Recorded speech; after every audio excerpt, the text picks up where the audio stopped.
With the Ironheart series set to debut on June 24th, less than a week from now, we already know that both Marvel Studios and the Disney company are in complete panic mode. They are trying to do whatever they can to get past the series, but at the same exact time, we know that Disney CEO Bob Iger is acting in a very hypocritical way because he's also getting very defensive over the show, getting very defensive over the typical Disney messaging, the agenda, and I think where all of that stems from is that he's also trying to please the top three shareholders, BlackRock, Vanguard, and State Street, because let's face it, they are funding the Disney company. They are the ones that are pushing DEI, and that's not to say that Disney's innocent in all of this. They do also support DEI, but they are at least trying to kind of minimize it to a certain degree where it's not as obvious.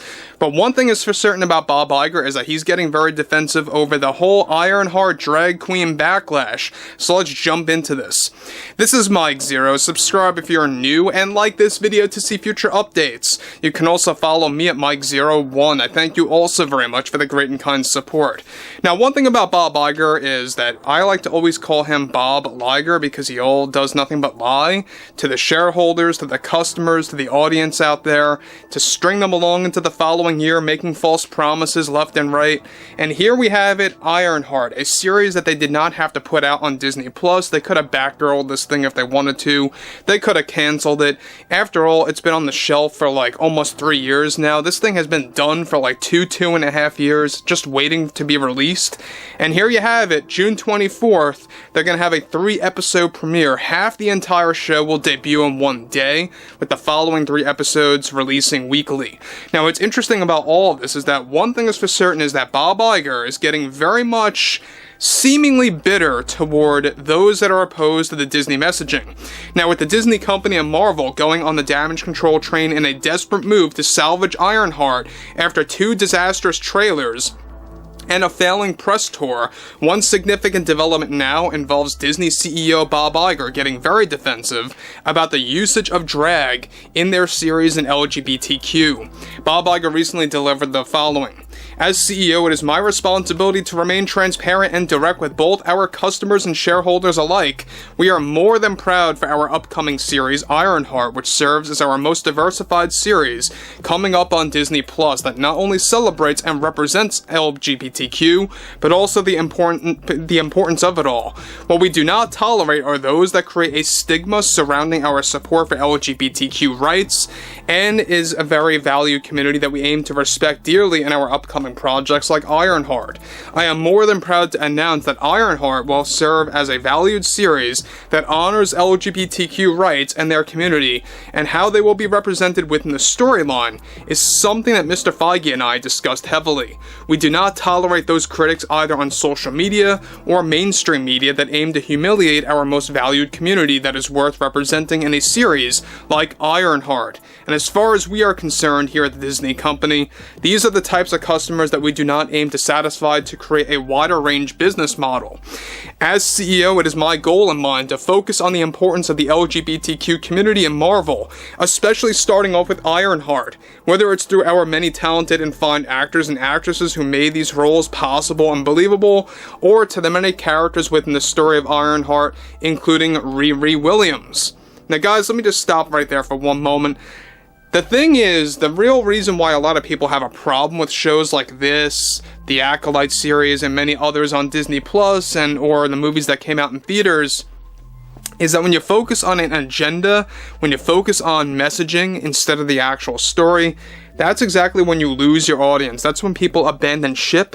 And if you do this multiple times over and over again without listening to criticism, without listening to feedback, people are not going to trust you and your overall goals for your products. And that's exactly why people are just fed up with Marvel. They're fed up with Star Wars. They're fed up with the Disney live-action remakes. They're just done. Even if Disney does aim to improve, we also have a lot of people that are just done regardless. They don't trust Disney at all.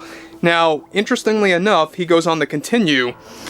One of course, very important thing that I discussed with Kevin Feige was that it was important for us to not listen to a loud, vocal community that are against LGBTQ rights, and of course, there is no such thing as a perfect world. We can only improve that with a better business model that supports everyone and everybody, Riri and many of the other characters that are a part of the story and the show will be the epitome of representing the LGBTQ community and its base, and in the most inclusive way for the Marvel Universe so far. We ask everyone to give our product a chance to let it speak for itself. Those that are criticizing a program solely because of our support of LGBTQ is something that we will not tolerate here at the Disney company. And as CEO, I can't stress this enough. Our support for this community holds nothing to do with any kind of an agenda, as many claim, that come from a political landscape.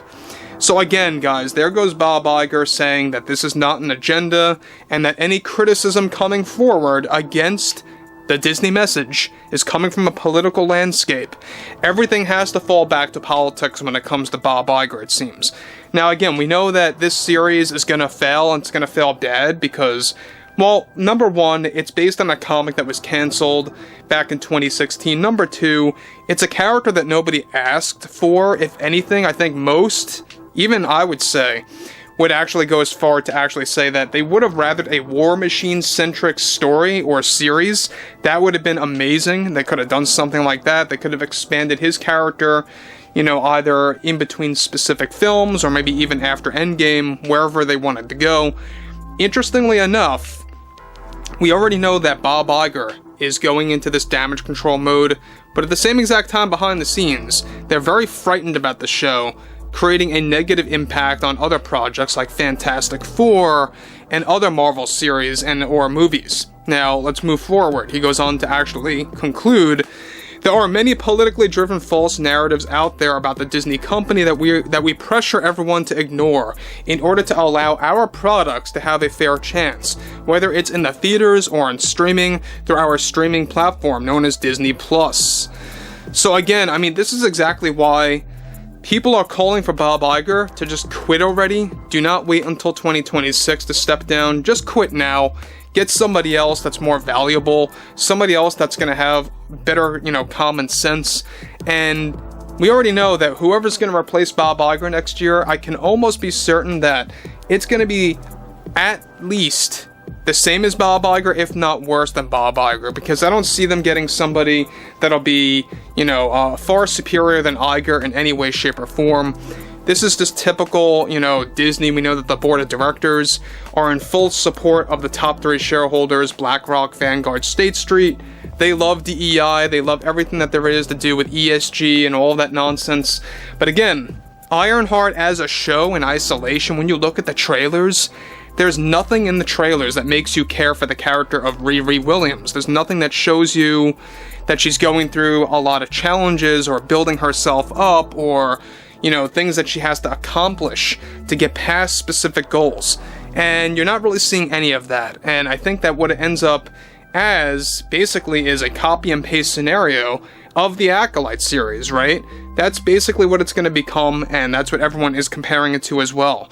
But overall, I would love to hear what everyone has to say about this below in the comments, and if you guys did enjoy the content for today, make sure to drop a thumbs up on this video to support the channel, and I will catch you guys later.